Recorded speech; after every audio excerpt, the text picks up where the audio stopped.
So in this video, I'm going to talk about a subject I got asked in my community on this page you're looking at. Was last weekend a disappointment in terms of the fight schedule? Did we overpromise and underdeliver? I'm tackling that subject after this groovy intro.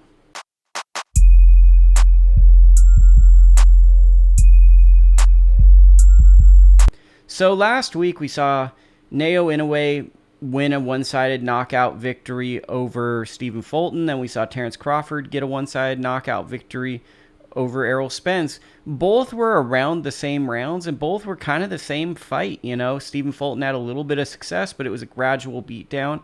Terence Crawford might have lost the first round, then a gradual beatdown to inevitable stoppage. Both fights were being marketed to the general public as pick'ems, fantastic fights. For the Fulton Inoue, I felt like a space alien because I did not see the fight as close.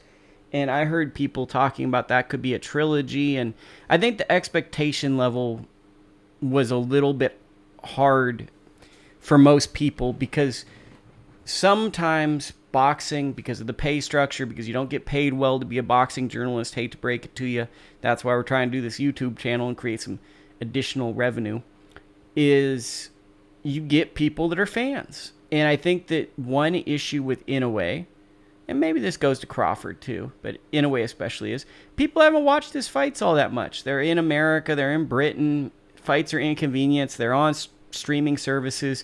They don't go out of their way to watch the fights. Fulton's a compelling character. He's fought very tough guys, Adam Lopez, Joshua Greer. He fought him early in his career, took challenges, wins a title, gets a belt, has a really weird fight with Brandon Figueroa that was kind of like foreshadowing of what was going to happen in the Inoue fight.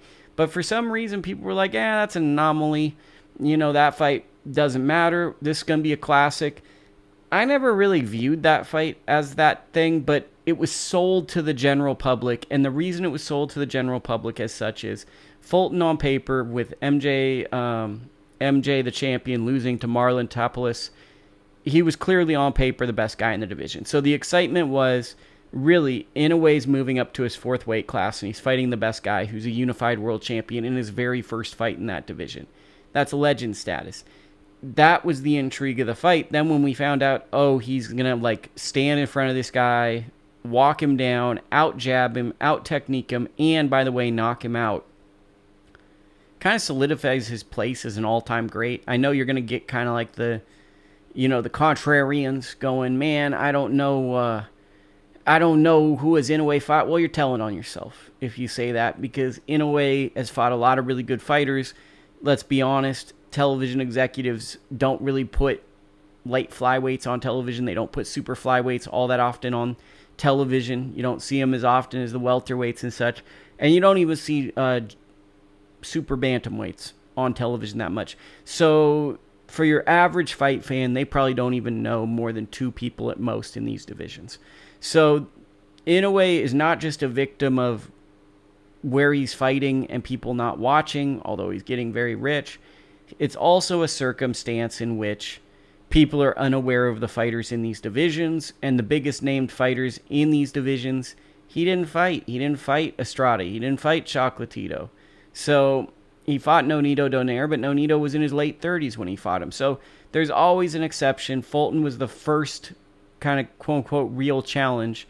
Reminded me kind of the Tony Harrison fight I always go back to, where people were looking at that fight like it was dead even, and I thought Tim Tszyu had a great advantage over him just based off of Tony had been in a lot of hard fights, and Tim was kind of trending up. But that fight was kind of sold to the public the same way Inoue and Fulton was, but it's good that these fights get people excited. Crawford versus Spence was just a levels fight.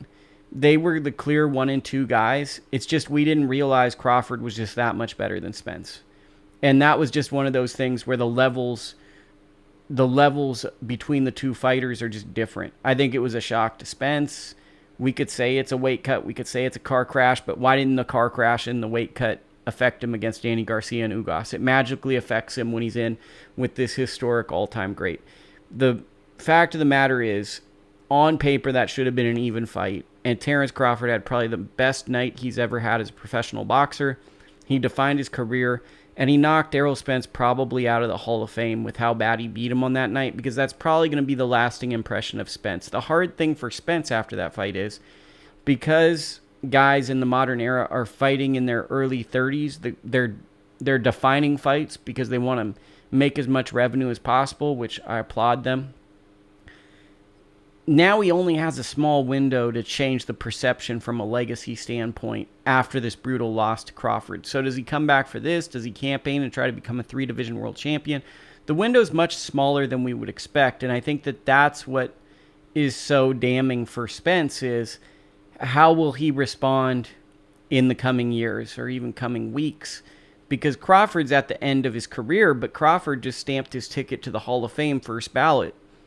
Spence is a little bit younger, but Spence has also put his body through the ringer. He's put his body through more adversity.